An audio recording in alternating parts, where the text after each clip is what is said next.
Hello guys, ఈరోజు మనం చెప్పుకునే topic based on real story. ఇది వీలైనంత వరకు ఎక్కువ మందికి షేర్ చేయండి. ముఖ్యంగా మీకు తెలిసిన ప్రతి అమ్మాయికి షేర్ చేయండి. ఇది ఫ్యూచర్లో వాళ్ళకి చాలా బాగా యూజ్ అవుతుంది. ఒక అమ్మాయి, మనలాగే సాధారణమైన అమ్మాయి. ఆ ఏజ్ ఇంచుమించు ఒక 22-23 ఉండొచ్చు. అమ్మాయి పేరు చెప్పలేం కానీ మనం ఒక పేరు అనుకుందాం, సంధ్య. సంధ్య ఒక షోరూంలో సేల్స్ గర్ల్గా వర్క్ చేస్తుంది. మీకు తెలిసిందేగా సేల్స్ గర్ల్స్ ఏం చేస్తారో. సో కార్స్ని అమ్మడానికి సేల్స్ చేస్తూ ఉంటారు. సో అమ్మాయి లైఫ్ సాధారణంగానే గడుస్తుంది. వాళ్ళ అమ్మా నాన్నని కూడా తనే చూసుకుంటుంది, అంతా హ్యాపీ. అదే కంపెనీలో పనిచేసి వేరే అబ్బాయి, పేరు కృష్ణ అనుకోండి. పేర్లు గుర్తుపెట్టుకోండి, ఇవి చాలా ఇంపార్టెంట్.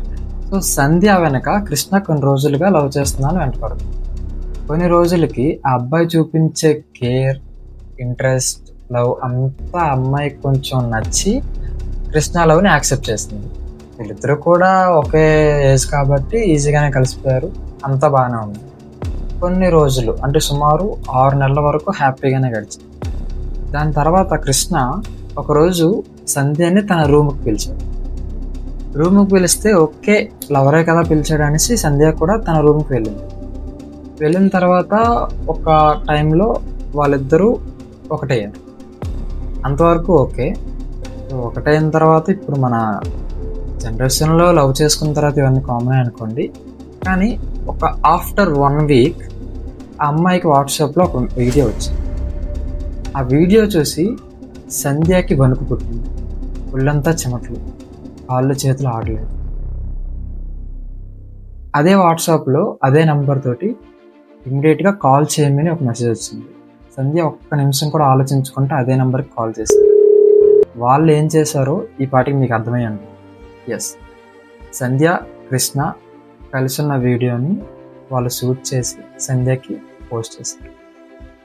సో ఆ వీడియోని చూపించి, ఇప్పుడు నువ్వు నాతో ఒకరోజు గడిపితేనే నేను ఆ వీడియోని డిలీట్ చేస్తాను, లేదంటే సోషల్ మీడియాలో పెట్టి నీ పరువు తీస్తాను, నీ వాళ్ళందరూ చనిపోతారు, నీ లైఫ్ పోతుంది అని బెదిరిస్తాను. ఇంకా సంధ్య ఏం చేయాలో ఆలోచించలేక ఒక పక్క భయంతో, అమ్మాయి కదా, సో తన ప్రైవసీ వీడియోని ఒకరు ఇలా చేశారు అంటే కొంచెం టెన్షన్ పడుతుంది. సో ఎవరికి చెప్పాలో అర్థం కాలేదు. వాళ్ళ అమ్మ నాన్నకి చెప్దాము అంటే తన మీద వాళ్ళు ఆధారపడి ఉన్నారు. సో వాళ్ళకేమవుతుందో అని భయం. కృష్ణకి చెప్పాలి అంటే అసలు ఏం జరుగుతుందో కూడా క్లారిటీ లేని టైంలో తనకు చెప్పడం ఏంటా అని ఆలోచించిందేమో, మరి మనకి క్లారిటీ లేదు. సో కృష్ణకు కూడా చెప్పలేదు. మళ్ళీ అదే అబ్బాయికి కాల్ చేసి బాగా ఆలోచించి, సరే నేను వస్తాను కానీ వీడియో డిలీట్ చేస్తారు కదా, నా లైఫ్ పాడు చేయరు కదా అని చెప్తే చేసేస్తాను అని అబ్బాయి కూడా చెప్పాడు. వెంటనే అబ్బాయి అదే నెంబర్ తోటి సంధ్యకి లొకేషన్ షేర్ చేశాడు.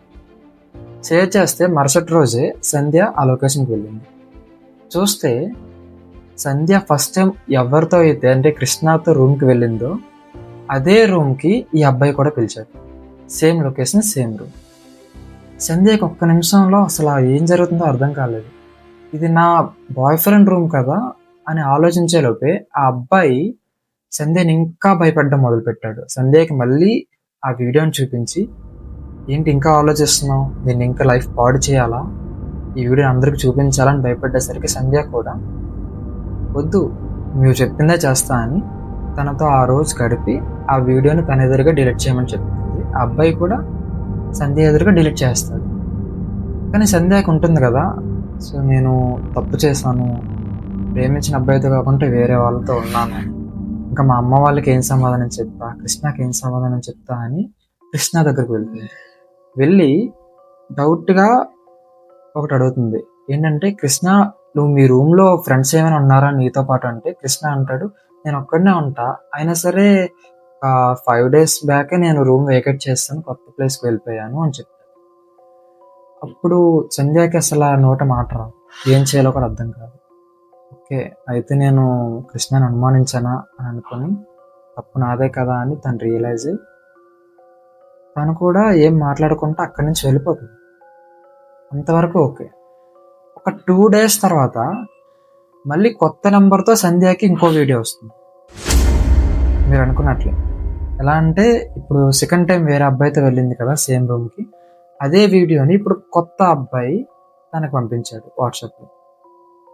ఇంకా వీడియో చూసి సంధ్యకి ఏం చేయాలో కూడా అర్థం కాలేదు. ఆల్రెడీ ఫస్ట్ టైం బ్లాక్మెయిల్ చేశారు, ఆ వీడియో డిలీట్ అయిందన్నారు. ఇప్పుడు ఇంకో కొత్త నెంబర్ తోటి ఒక వీడియో వచ్చింది అనేసి ఇంకా కంగారు పడింది. వాళ్ళు కూడా సేమ్ రిపీట్, మీ వీడియో అందరికీ వైరల్ చేస్తాను, లేదంటే మీ వాళ్ళు పరువు పోతుంది, చనిపోతారని బెదిరించేసరికి సంధ్య ఇంకా ఒక ముందు నుయ్యి వెనక్కి గుయ్యి అన్నట్టు తయారైంది తనకి. సో అలాంటి టైంలో ఏం చేయాలో తెలియక, సరే మీ లొకేషన్ పెట్టండి అని అడిగితే ఆ అబ్బాయి కూడా లొకేషన్ షేర్ చేశాడు. మరుసటి రోజు ఆ లొకేషన్కి వెళ్ళి చూస్తే మళ్ళీ అదే రూమ్. అసలు సంధ్యకి ఏం జరుగుతుందో అర్థం కాలేదు. ఇంకా ఆ రూమ్లోకి వెళ్ళకుండా అబ్బాయికి కాల్ చేసి నాకు ఈరోజు పని ఉంది అని అవద్దని చెప్పి వెంటనే వెనక్కి వచ్చేస్తుంది ఆఫీస్కి వచ్చి కృష్ణకి చెప్పకుండా సంధ్య వాళ్ళ క్లోజ్ ఫ్రెండ్ అయిన రేవతికి కాల్ చేసి విషయం అంతా చెప్పి, రేవతి ఇమ్మీడియట్గా ఒక్క క్షణం కూడా ఆలోచించకుండా సంధ్య దగ్గరకు వస్తుంది. సంధ్య దగ్గరకు వచ్చి రేవతి చెప్పిన మాటలు విని సంధ్యకి ఫ్యూజ్లు ఎగిరిపోయాయి. అసలు ఏంటంటే సంధ్యకి ఎలా అయితే జరిగిందో రేవతికి కూడా సేమ్ టు సేమ్ అలాగే జరిగింది. అది కూడా ఇలాగే 3 నంబర్లతో ముగ్గురు చేశారు. సో వీళ్ళిద్దరూ బాగా ఆలోచించి ఒకరి గురించి ఒకరు తెలుసుకుంటే సంధ్య వాళ్ళ లవర్ కృష్ణ ఈ రేవతిని కూడా ఇలా చేశారని తెలిసింది.